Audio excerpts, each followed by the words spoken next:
Well, good morning, Grace Church Aurora, and those who are guests with us today.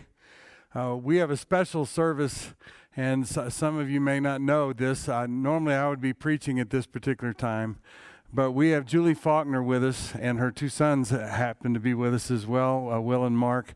They are students at CU Boulder, and we were hoping we would have Ken and Sabrina. Ken is Julie's husband, and Sabrina, but they're stuck in Niger, hoping to pass the, umpteenth, however many it is, COVID test, so that they can get here to the States, and Julie can fill you in on that. But I've asked them to share their ministry, and Ken is not going to be able to do that, but Julie was still kind enough to do that. Julie, you can do that from here, or up here at this mic, or on the floor, wherever you like to be. You're welcome to do all of that. What have you got, Adam? Are you going to do it on the floor like you typically do? I just want you to know she's welcome. I'm not trying to be discriminatory. She can be wherever she wishes to be. But she's going to share her ministry in Niger. And before she does that, I just want you to know a couple of things real quick. We normally set aside a certain portion of our general fund gifts for missions. And out of that, we are able to fund certain missionary endeavors in various parts of the world. But we also don't spend all of that, and sometimes those funds go to short-term missionaries to help fund their expenses. But we have, for the last several years, tried at Christmas time not to just let those funds accrue, but to use them for missionary purposes. So what has happened is we were able to help fund Ken and Julie. They're under-supported right now. They went to Niger, or Niger is the French way of saying it, with some extra funds. So they were over-supported when they first went, and they saved the extra part. And then because of COVID and how it's impacted their donor base, they've been under-supported about $2,000 a month. And so they've been living off those savings that they had saved during the plenty time, so to speak, and they're under-supported now. And so Julie had shared with me a need that they had. They have travel funds that are emergency funds to get them back to the States if there was a need to do so. And that fund was depleted some, so they needed roughly $3,000.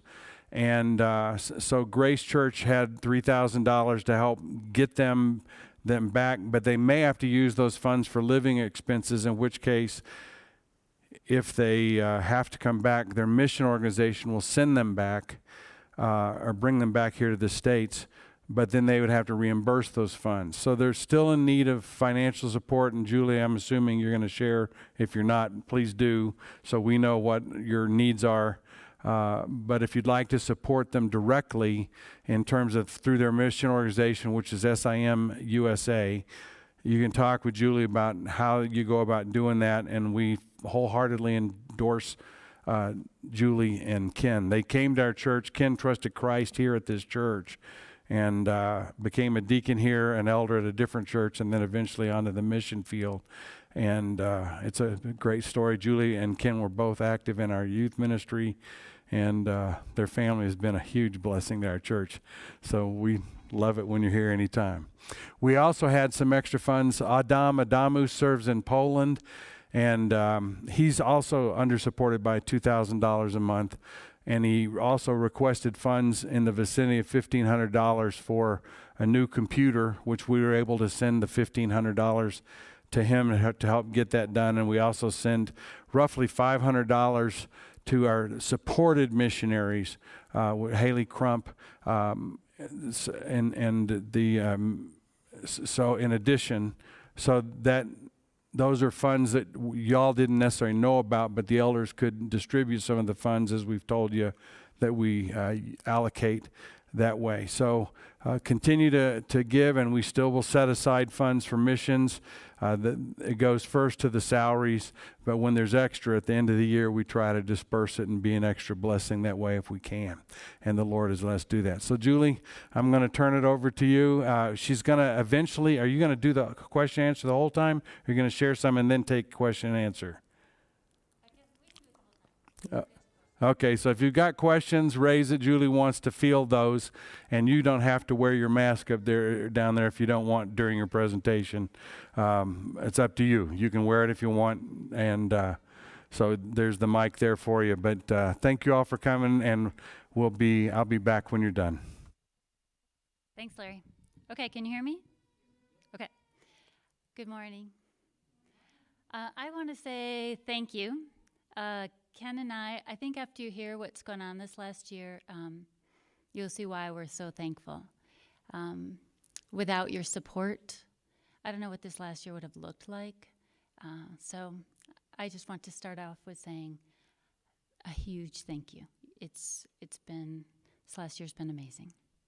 So I want you to see clearly how this church has been a blessing, and I want you to also know that in Niger, where it's a place where very few people have access to love and to hope, and I think that will become more apparent as I'm talking to you guys about what has gone on this last year. So I want to start off and ask if we can see that map of Niger. I want to give you a little bit of history about Niger and Ken and I, and then we'll go on from there. So in Niger, we live in Niamey, which is in this little corner on your left, and 80% of the country is subsistence farmers. So that means that they have a crop that they plant in June and July, they harvest it in October, and they hope that the food lasts till the following October. We all know that the food doesn't last till the following October. We hope, and they hope it lasts until June, and people try to do different things when the food runs out to make a way for their family to eat. What's really typical in a Nigerian village, remember 80% of the country is subsistence, so if we are a village of 1,000 and half of us are between 12 and 35 and are male, all of those people, when the food gets low, they leave the village because they can go to another country like Nigeria or Benin, and they can find work. But with COVID this last year, what Niger did last March was they closed the borders. They closed the land borders to other countries, and they closed the air border. They closed the airport. So your village, which would have been 1,000 people running out of food, decreasing down to 500 people so that what's food is left, you can have a little bit each morning, maybe a couple hundred calories during this, what they call the starving time. All of a sudden, you had not very much food, and you had all of your population trying to eat that food during COVID. Also, the other thing that was really, really difficult for this year was that the harvest of October 19 was one of their worst. So I visited a village in February, and they were out of food from the harvest in October. So I want you to think about how that was looking to all of us. When you're out of food and nobody can leave, the situation was becoming really tough across all of the country. Literacy rates in Niger are at 30%. So for women, it's 20%, 1 in 5 can read, and for men, it's 40%, 2 in 5. So that also really presents a challenge in how people think and how they react toward really difficult circumstances. The other problem in Niger that I see regularly is early marriage. So the age at which girls are supposed to marry is 18. The age at which almost all girls marry is at most 15. So that changes in the Christian community. Our Christian friends have their girls marry between 18 and 25 normally. It's still a country where your parents pick your spouse, or the village chief picks your spouse, Christian or Muslim. Niger is 98% Muslim, which changes to, I'm going to move this up a little if I can, but not that much. Sorry, guys. Okay, so SIM is our sending organization, and Grace Church and Harvest Bible Church in Elizabeth are our sending churches, okay? Just wanted to let you know that. I know that 2020 has been really hard here, and life in Niger doesn't take away from that. I want you to know that we recognize that. Your Nigerian brothers and sisters, they're not to be pitied. They need your prayers, and I think you'll see that, but They have joy in Christ. They, your brothers and sisters in Christ are excellent examples of Christ in Niger. And I'm really thankful for that, despite everything we see there. Okay. I don't know what it was like in the U.S., but in Niger, the problem with COVID didn't really have to do with people getting sick. It had to do with people losing their jobs. And if you are in an outlying village and people in the city have their job and they send money to you, all of a sudden, I will take the example of our pastor and his wife. So in March, the Nigerian government, they took away the ability to meet in church or in mosque. So our pastor, here you can give online, but in Niger you can't. There's not internet. So our pastor lost his salary, and his wife actually is the cook for one of the international schools, and all the schools closed down. So these two people who were supporting 30 people living in the city and were also sending money out to the village, all of a sudden they couldn't send food or money out to the village, and these are the villages that had no food. So I was talking with one of our pastors in March, and I had read something about Burkina. And I said, okay, whatever happens in Burkina usually comes to Niger. What's going on for us? And he said, you don't understand. The food scarcity, all of the problems with jihadists, we already have them. And I said, okay, what's our church's plan? And he said, we've been praying a lot, and maybe you talking to me is part of our plan. So I called Larry, and I called our other pastor. And you guys, I had no clue what God was doing. Our pastor said that the food scarcity was in this area of Dosso, which I think you can see Dosso right below Niamey. And our congregation had about 13 churches there that were experiencing extreme food scarcity. So we talked with Grace, we talked with Harvest. They found a way for us to send money over to Niger, which is not an easy thing in today's day and age. But what's really surprised me was that when these two churches started sending money, I thought we would support our church in Niamey, and I thought we would support a church out in Geshemi, which is like around 200 people. And our pastor came to us and said, no, you don't understand. I'm the president of the denomination. Whatever you give us, we have to share with 1,700 people. And I said, okay. I didn't know what God would do. I had calculated our need from April to October to be about $9,000 for these two churches. But with the number of people he was talking about, it was $85,000. And I just didn't know how God would do that. We talked with our two pastors here. We prayed. And what was really interesting was that 30 days later, the fund had $85,000 in it. And God did that. And these pastors, what happened was the pastor in our church in Niamey, Pastor Tunkara, would go out to the village once a month, and he would visit each of the 13 different villages. And he would go to the pastor there and say, okay, you have your list. Tell everybody that comes to church that the food is here. And we were distributing food based on a calorie count to each village each month. So we did that first in April, and then in May, Tunkara came back, and he said, so we went and we were distributing food in one of the villages, and a man came up and said, I need to talk to the church. And the pastor said, okay. And he said, last month, the pastor called us and said, come to the church, there's food. And he said, I want to tell you, my wife was 9 months pregnant. And in Niger, you eat a ton of millet the week before you have your baby. And then that gives you strength to have the delivery, and it gives you strength to nurse. And so he said, I went, I got the food, I came home. He said, for the next 24 hours, my wife ate. And he said, today I show you my baby, who would not have been alive if this food had not arrived. And I'd just like to say, you guys, that kind of story became amazingly typical. I mean, we felt like we were watching miracles because of what the church here did and what the church here gave. He would come back every month with a story of someone listening about Christ because of the compassion that was being shown to them. So that led to something much bigger, and we didn't really understand what the Lord was doing, but SIM is the parent of 5 different denominations in Niger. So our pastor and our country director for SIM came to Ken and me and said, you know, you're doing this with the UPenn Church, which is the church that we attend there, but SIM has 4 other partners, and they all have starving people. And I thought, hey, we've already seen one miracle. What else could we see? And I said, okay, but I'm not sharing. And I know that might sound harsh to you, but I felt like the Lord had answered our prayer for these 13 churches, and I wasn't sure if we started this other project with SIM, what would happen.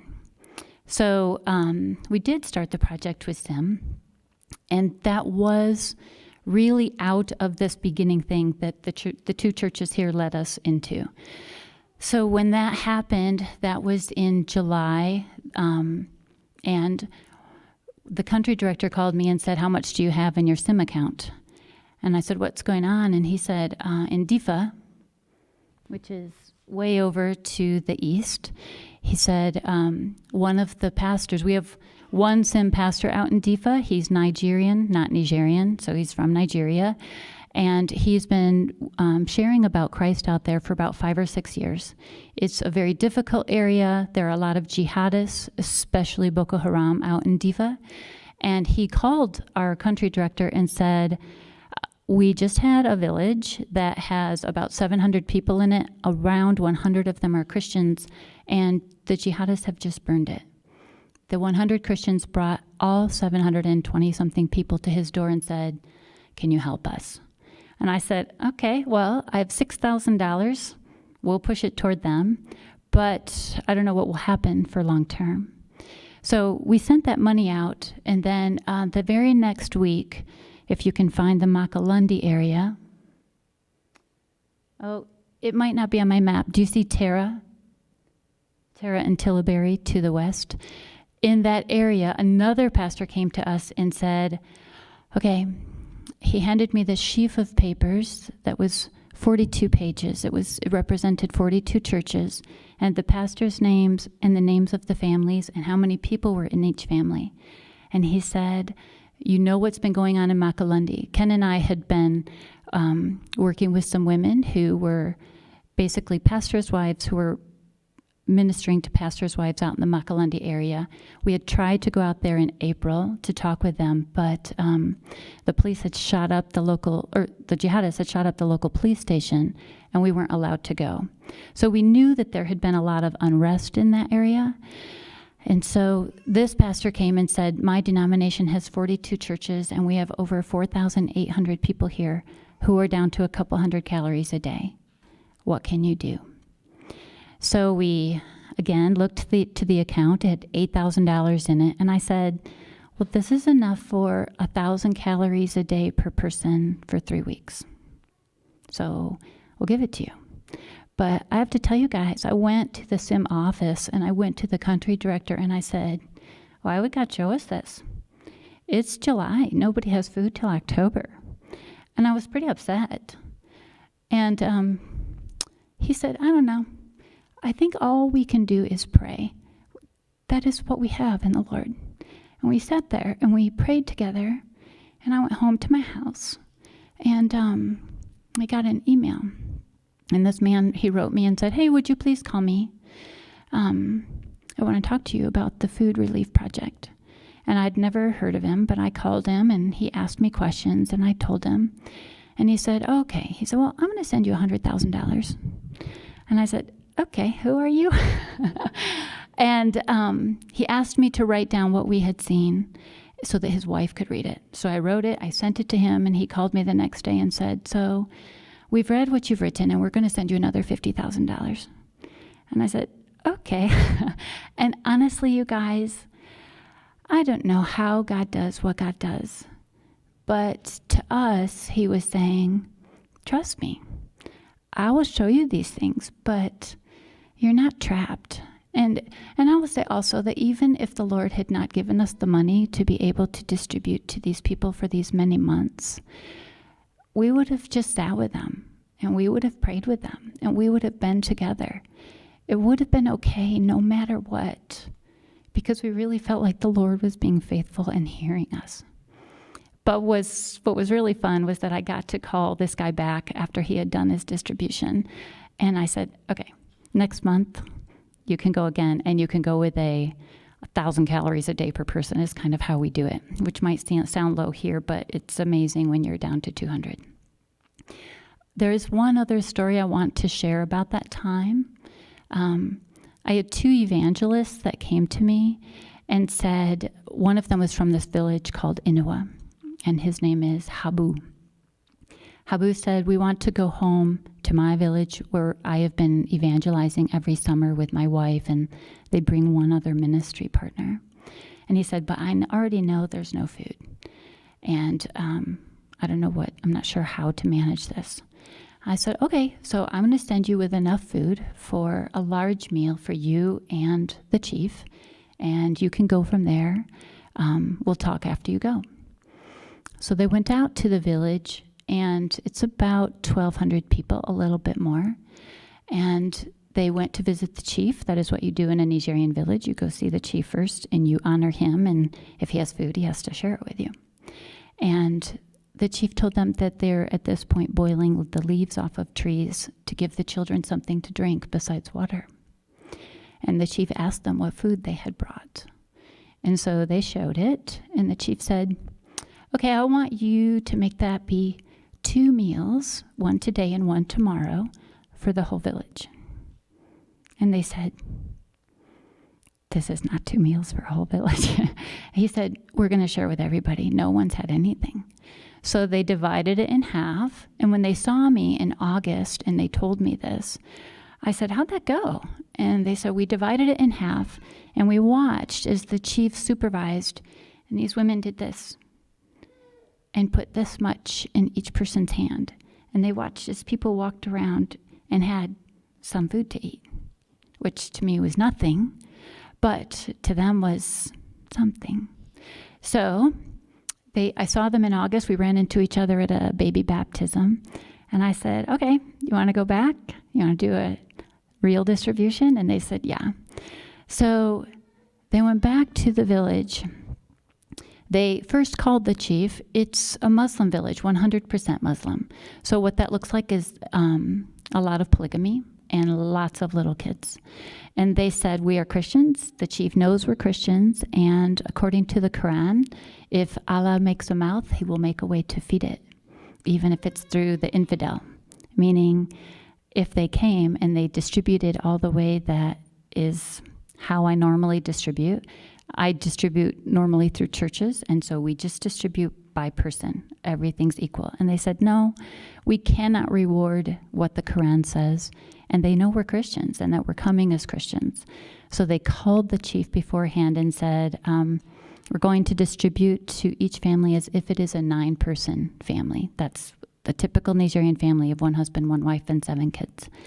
And the chief said, no, that's not fair. And they said, no, we have to honor what Christ says in the Bible, and you creating this much need by how you live is dangerous, and that's part of the reason that you're starving, and it's what we're trying to show you. I felt like they were really brave. They're both Nigerian, and they both know a lot more than I do about the context. So the chief said, okay, he would not refuse food. And so they went out, and they presented the gospel, and they handed out the food. They delivered the food on a Friday. I didn't ask them later if that was intentional, but we all know Friday is the Muslim holy day. And when the wife came back, she was sitting on my front porch and saying, everybody forgot their Friday prayers. She said, we're all sitting there eating food and praising God. I think, you guys, that the amazing thing to me was that Habu has been out of work for 3 years. And his testimony to the village was this. He said, you all know I'm from this village. You all know I've been out of work for 3 years. We live on my wife's salary in Niamey. He said, I came here last month. I saw your condition, and my heart had such compassion on you that I just prayed and cried out to God. He said, I have no money to feed you. And he said, I stand before you today with my prayers answered and everyone here eating for the next month. And I will bring money in a month so that you can have one more month's worth of food before harvest in October. He said, none of this is under my power. It's under the God that I serve. I want you guys to know that, I want you to remember that it was the donations of grace and harvest that God used to start this whole thing, where other people were just giving and people all of a sudden weren't starving to death. One of the things that the pastor said to us during this time was that in their villages during the months of July and August, they watched their kids get really skinny every year. And this year, the year that was supposed to be the hardest, they weren't afraid if their kids got sick. They said, when our kids get sick, when they're that skinny, we're afraid they're going to die. And one of them said, this is the first year in a long time, I can't remember how long, that I haven't been afraid if my kid gets sick.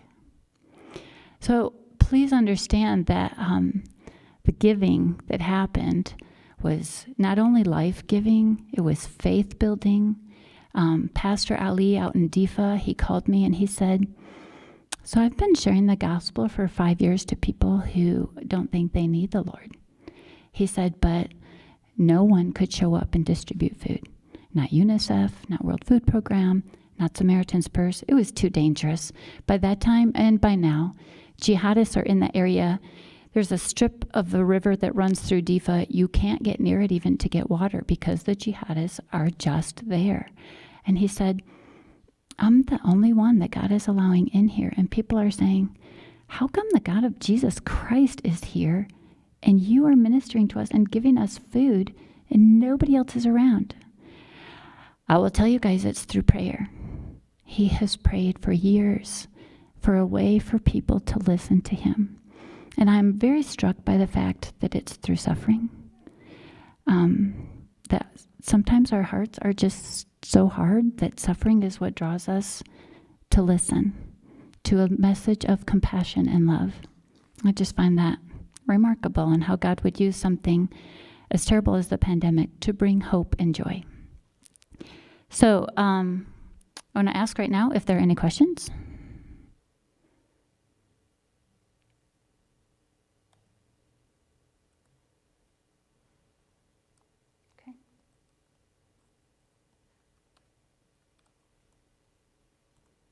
Then I'm going to continue. I want to talk a little bit about Ken and I having left the school a year ago, and then Ken deciding what he was going to do. So in Niger, can you see Maradi? It's kind of in the middle of the map at the bottom of the country. So around Maradi is a small town, a small village called Dunja. And in Dunja is a fistula center and a leprosy center and a health clinic. So this is it's not a hospital, it's a health clinic that Sim runs in that area. And it's been dying. Part of the reason it's been dying is because of COVID. And in Dunja, what happens is doctors from the outside come in to do operations. Fistula is it's a very sensitive thing to talk about. Women in Niger have babies in the village. They don't generally go to a hospital. But in the U.S., when a woman has a baby and she has a problem, doctors are there and they can fix it. But in Niger, where you could have 3 days of labor and then you end up going to a hospital because your baby's stuck, not only does your baby die, your body can develop a hole in between the uterus and where they go to the bathroom. And so there's a hole there and you leak. Well, think about life in a village. You don't have access to clear, clean, running water, and it makes you smell, and it makes people do this to you. And so women are abandoned who develop a fistula, and they're stuck being, women are nothing in this country if you are not married. And that's a sad reality of Niger, but that's what it is. Danja has the fistula center, which offers operations, but they would have doctors come from the outside, come in, do surgeries, a lot of surgeries over a 2-week period, and then the staff would take care of them for 3 months. Well, as soon as surgeons couldn't come in from the outside, they couldn't do any more surgeries, and that meant that donors said, well, if you can't do any more surgeries, why are we funding this center? And so donors pulled out. And SIM has 2 rules in Niger: present Jesus Christ and don't go into debt. And the hospital was paying all of its staff and ended up having to talk about closing and laying off all its staff. In that area of the country, it is the only place to get health care in a 200-mile radius. You can go to Nigeria if you can get across the border. But this hospital is good enough that Nigerians actually come to it when they're allowed to come to Niger, when there isn't the pandemic. So the idea that it was closed or going to close was really hard on everyone. The Lord used Ken and 3 or 4 other people to work on finding a way for Dunja to stay open. And I just want to tell you, I feel like I present this to you in such a just here it is, black and white way, but it's a ministry that is thriving, that preaches hope and love and compassion in a place where there just isn't any other way to experience it. And it's open. They have 2 doctors that moved to Dunja. When Ken was working on revitalizing the center, he ran into 2 doctors in the capital city, in Niamey. And he was talking to them, and they said, "Where are you going?" And he said, "I'm going for the weekend to Dunja." And they said, "Oh, we've heard about that place. Can we go with you?" And now they're living there. One of them is doing fistula operations. She's been trained. Her husband's the administrator. It's received funding in the last 9 months in ways that it never could. Like, in the last 10 months, the center is now 100% changed and open and presenting Christ in a place where if it weren't for the center, there wouldn't be another way to present Christ. So I just wanted to say what Ken was up to. I wish he could tell you more himself about the things going on at Dunja.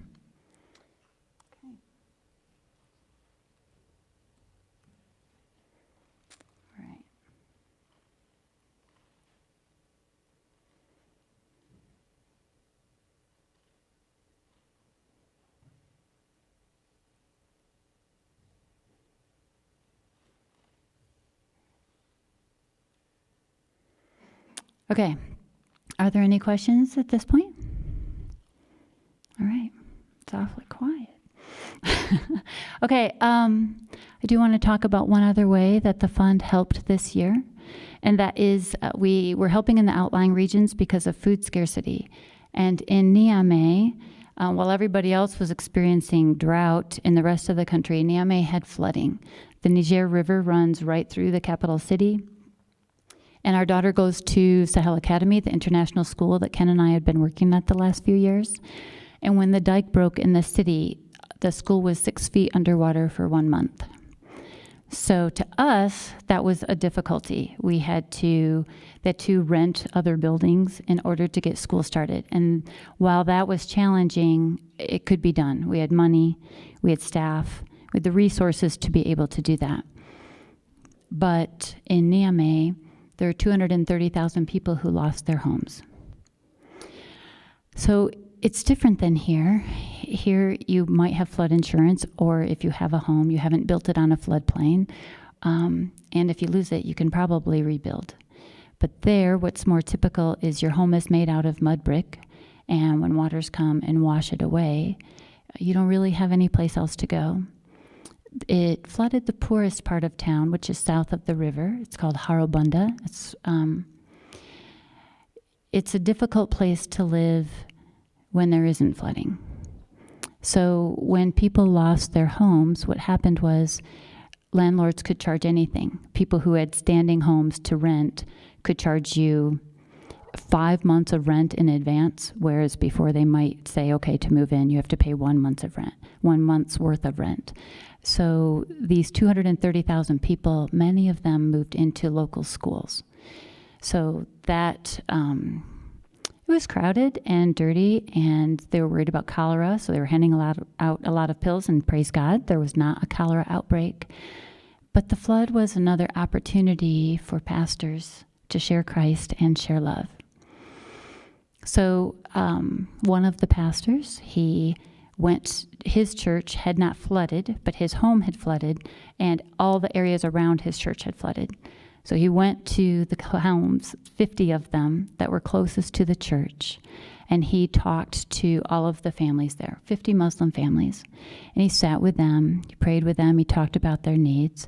This was probably 6 weeks after the flood, when people were returning, at least with mats, to be able to sleep on the ground and reclaim their property. When he talked to them, he came to Sim and he asked, okay, I want mats, I want mosquito netting, I'd like to hand out some food. And he had his list.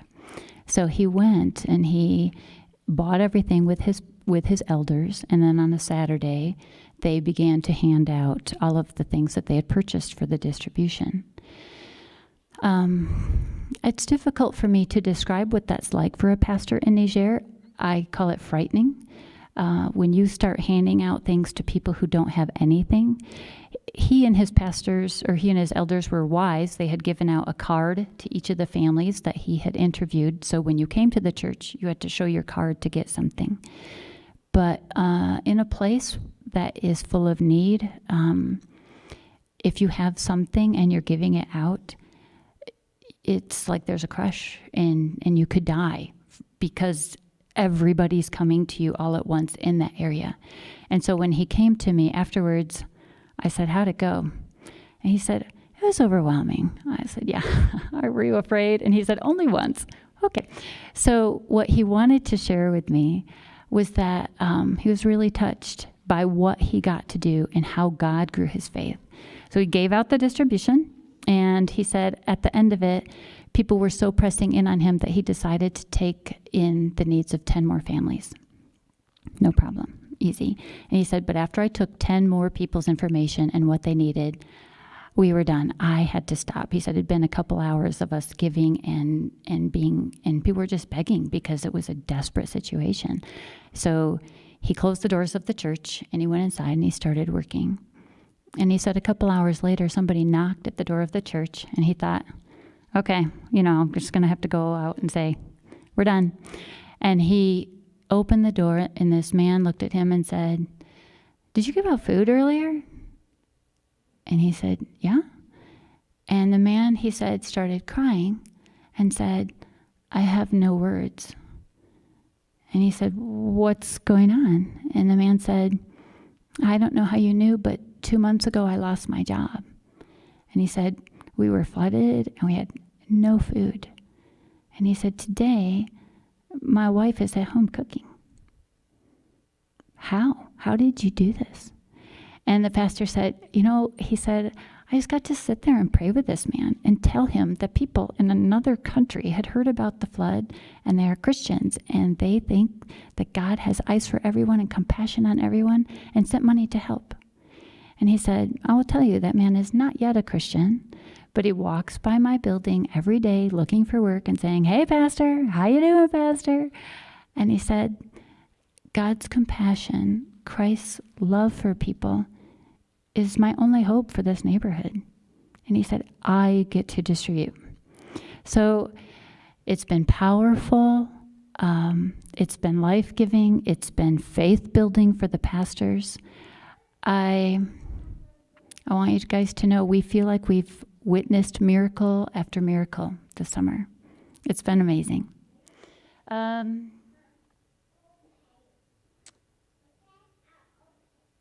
I want to tell you a couple other things, but is there a question? Julie, I wanted you at some point to talk about the difference that it wasn't white people fixing it, but the usage of the national, or is that already included in what you shared? Yeah, let's talk about that. In Niger, I look funny, and if you are white, you draw a crowd. It's the strangest thing. I have not experienced this phenomenon, but in Niger, if you go to an outlying village that it's pretty typical that they've not seen a white person, and so small children cry when they see you. Also, people think that if you are white, you are Christian, which isn't always true. And they also think that you are wealthy and you don't know what to do with all your money. You have so much of it, you don't even know what to do with it. So think about that if you're trying to present the gospel to people and they're really hungry and they've just lost their house. Like they're not thinking about the gospel. They're not thinking about their spiritual need, which is the most important need.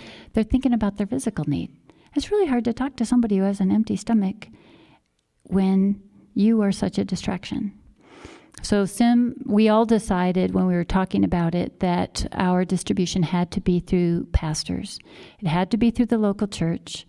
It had to be through people who could speak the language clearly. My French is worthless in a village. In a village, they're speaking Zarma or Hausa or Tamajik or Fulani, but rarely are they speaking French unless it's the chief or one of his children who has been educated. So I would need a translator, and I'm not very useful. So we decided it would only be through pastors, or it could be through evangelists. It could also be through a Christian who was just wanting to bless somebody in their neighborhood. And one of our office workers at SIM, her name is Fatih. Fatih does a lot of the travel work for the SIM missionaries, and she has been a Christian, married a pastor. But in Niger, when you become a Christian, your family, they can disown you for 7 years. So they don't talk to you at all for 7 years. And the family has to follow that rule. They're not to help you in any way. That's just life. You have decided to go the way of the infidel, and they will do this. So Fatih came to me after the flooding and said, I heard that this help is not just for Christians. And I said, no, it's not just for Christians. And she said, my aunt and uncle raised me. They lost their home. They support 9 people. And the money they normally use for food, they're using it for rent, to rent outside of the city. And I said, okay, what do you want to do? And she said, I don't know. I said, well, I don't know. It's you. It's your family. It's very hard for people to pick what to do sometimes. It's just a challenge when you don't have a lot of excess spending money for somebody to say to you, you decide. I said, Fatih, you know these people, I do not. And she said, okay, I want 50,000 sefa. It's $100. And I said, okay, go spend it. So I hand her this money. She goes to the market. She buys couscous, milk powder, whatever. And she takes it out to her aunt and uncle. And they're sitting there profusely thanking her. And Fatih goes, you guys, you know me. I don't have 50,000 sefa to spend on you. She said, Christians from another country are praying for you and sent this money to help you. And she said, Uncle, these are people who absolutely persecuted Fatih. For 7 years, they would not talk to her. So she said, Uncle, I want to take your picture. And he said, take my picture, show it to the people who brought me this food. And he said, now I can say, I know people who know the one true God. And when Fatih came back to the office and she repeated his words to me, she started crying and she said, never in my life would I have thought my uncle would say those words. And I said, okay, keep going. She is blessing them. She is sharing Christ with them. So I want to say to you guys something else about Niger that I feel like is, it gives you a true picture. I don't know about what you think about the church in America right now, but sometimes people don't always get along in the church in Niger. And so Fatih's husband is a local pastor. And he had done something that a missionary going to his church thought was really wrong. And the missionary had rebuked him. And we live in an honor and shame culture. I wish I could convey to you what that means when somebody rebukes you and you're a pastor, because unless you have a true heart of humility, you just get mad. And unfortunately, there was this between this missionary and this pastor. The reason I tell you this is not to discourage you about the church, but to show you what God does. So in the backdrop of Fatih helping her family, I was involved in trying to resolve this issue between this missionary and this pastor. And I was pretty nervous that there was going to be it's not like the church in Niger is big. If we don't resolve our problems, it creates division.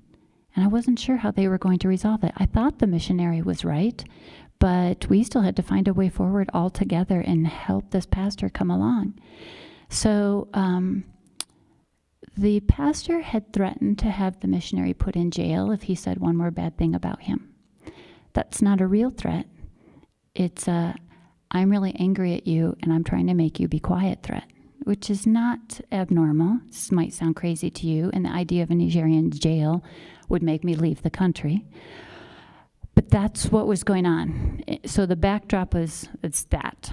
So then Fati's uncle came to her and said, Fati, I want you to pray that my family could have a house again.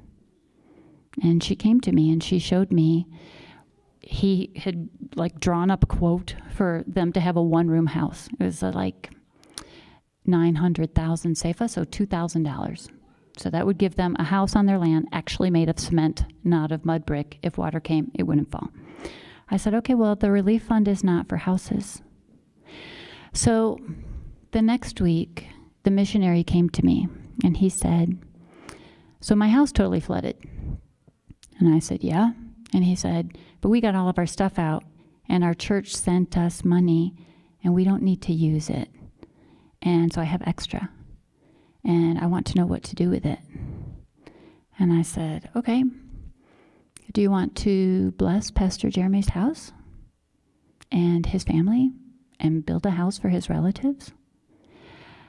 I want you guys to see what I see, which is in the midst of division and hardness and anger that we have in ourselves, that God can use his church to bless and love each other no matter our circumstance. And this missionary, he looked at me and he said, oh, yes, I do. And he immediately gave over that money for Pastor Jeremy's family to have a home. And we got to go to Pastor Jeremy and say, hey, we have to figure out this division. We have to figure out all this mess. But the work of the church and the compassion of Christ still needs to move forward. And we would like to bless your extended family with this gift. And that's what I see, you guys. I see God. He's just opening people's hearts, helping people be soft, and helping people love each other. I'm going to stop for a second and ask if you guys would go to Titus 3. And I would like it if we could read several of those verses. Forgot to bring my phone up here because that's where my Bible is right now. Does anybody like to read?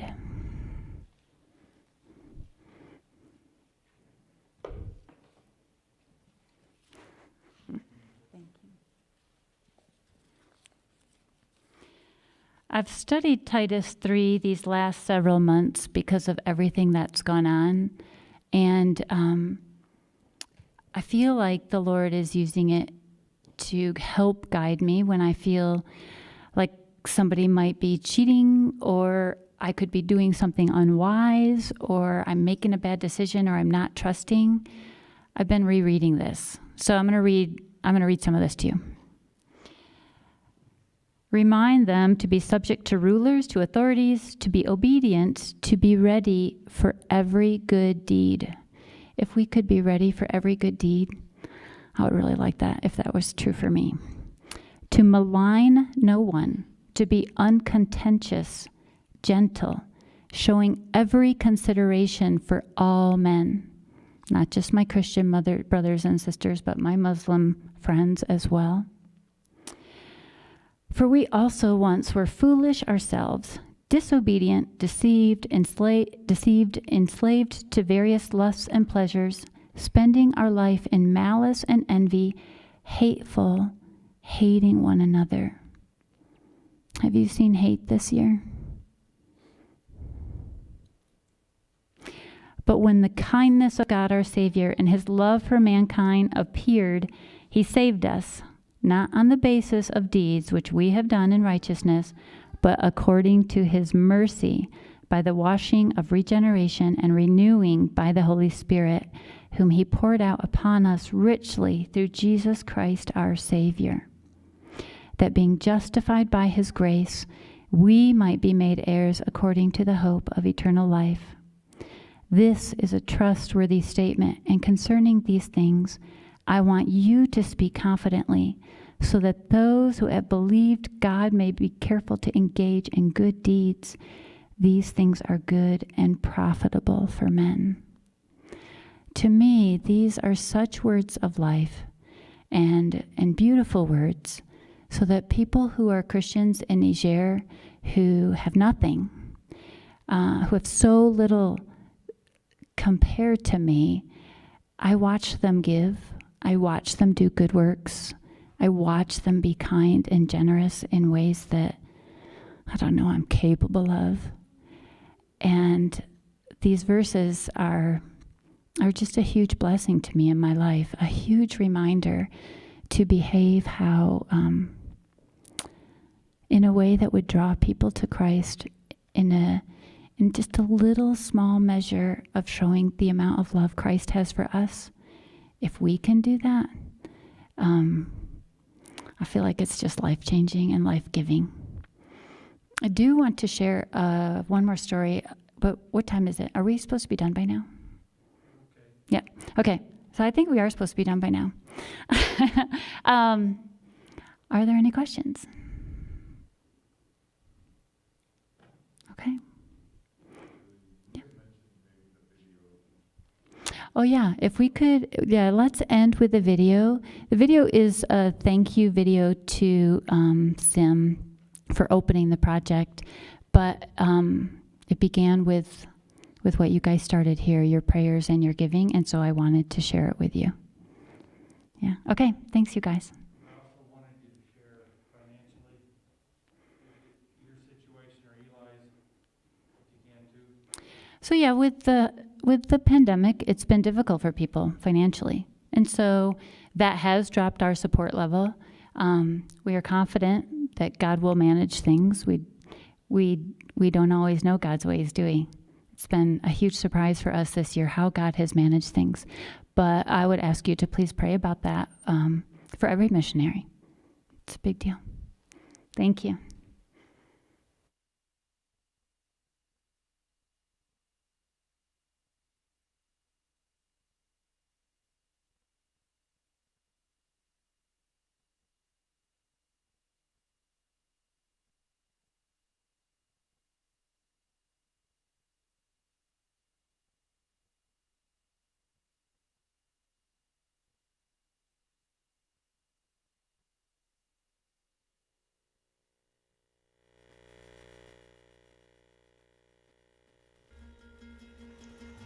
In Niger, the starving time began in February 2020. At the start of the pandemic, the government closed the airport and the land borders. People lost their jobs and the ability to seek work. They were ordered to stay at home, and people began to ration their food, eating just once a day. Then the rains came, and with them, heavy flooding.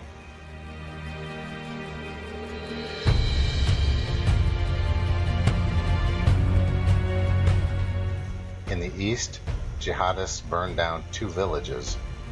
One of our pastors had 100 Christians bring their whole village to his doorstep because they had nowhere else to turn. They're a difficult time for them actually. Right. Yeah, they're just looking for help until we help them. Yeah, until we help them.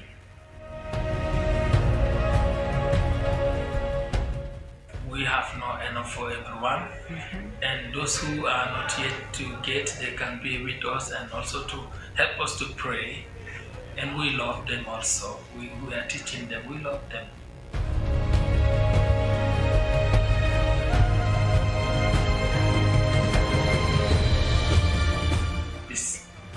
Many people see the love of God from this distribution, and it's the door open, we are able to preach to them. When the food arrived, it was a miracle. Christians shared their food with their Muslim neighbors, and it was a testimony of God's great love. Then, the food kept coming each month. Our God has a heart of compassion, and He cares for His children. Your giving is saving lives and bringing the gospel to Niger. We thank you for what you have done. And by prayer, we'll continue sharing Christ's love.